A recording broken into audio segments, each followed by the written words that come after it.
සෑයේ තව අසද්දෘස බවක් තියෙනවා.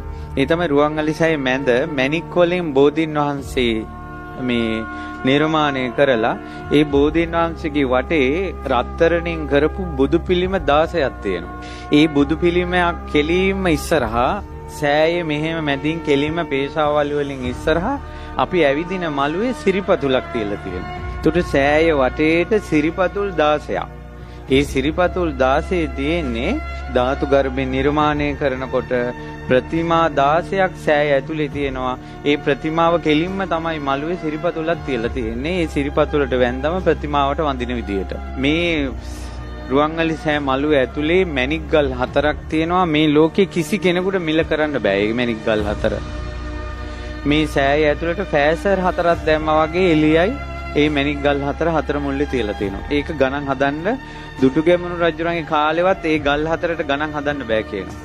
අදටත් ධාතු වංශේ තියෙනවා රුවන්වැලි සෑය ඇතුලේ තියෙන මේ මැණික් ගල් 4 වටිනාකම ඒ රජ කාලෙවත් ගණන් හදන්න බෑ කියලා. ඊළඟට දුටුගැමුණු රජුරෝ සක්දෙවිඳුගේ කරඬුවේ ධාතු ද්‍රෝණයක් ධාතුන් වහන්සේලා ඇතුලේ පැදකුණු කරලා අදිෂ්ඨානයක් කළා මේ උතුම් සෑරජානන් වහන්සේ බොහෝ දෙනාට සිත සල්සන බව සත්‍ය නම් අපි බොහෝ පින් රැස් කරගත්ත බව සත්‍ය නම් මගේ ශ්‍රද්ධාව සත්‍ය නම් මේ ධාතුන් වහන්සේලා කරඬුවේ තියෙන්නේ නැතුව ධාතුන් වහන්සේලා එළියට ඇවිල්ලා බුදුරජාණන් වහන්සේගේ රූපේ මැවෙන්න ඕන කියලා. අර ධාතුන් වහන්සේලා කරඬුවෙන් උඩට මතුවෙලා බුදුරජාණන් වහන්සේගේ රූපේ ධාතුන් වහන්සේලාගෙන් සැකිල්ල හැදිලා 이르දියෙන් මස් නහර කෙස් පවා පිහිටියා. තුන් ලෝකෙම බුදුරජාණන් වහන්සේගේ රූපේ ඒ විදිහටම මැවිලා තියෙනවා ඇතුලේ මේ රුවන්වැලි මහා සෑරජානන් වහන්සේ තුල. ඇස්පිය හෙලන්නේ නැති මොහොත පමණයි තොල් පොට සංගල සොලවන්නේ නැති මොහොත පමණයි හුස්ම ගන්න නැති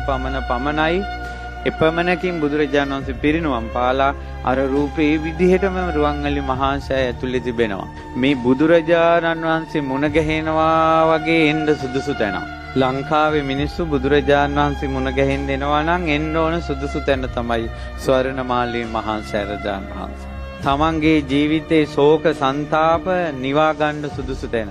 ඉතින් බොහෝ දෙවි දේවතාවුන් වහන්සේලා 330 පැයි මා මේ බණ කියන මොහොතේ පවා දෙවියන්ගේ දෙව්ලොව කෙනෙක් හෝ බඹලොව කෙනෙක් හෝ නාලොව කෙනෙක් හෝ මනුලොව කෙනෙක් හෝ අනිවාර්යෙන් සෑය වදිනවා.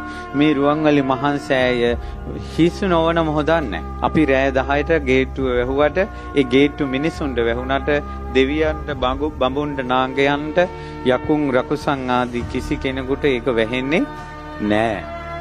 ඒ නිසා තමන්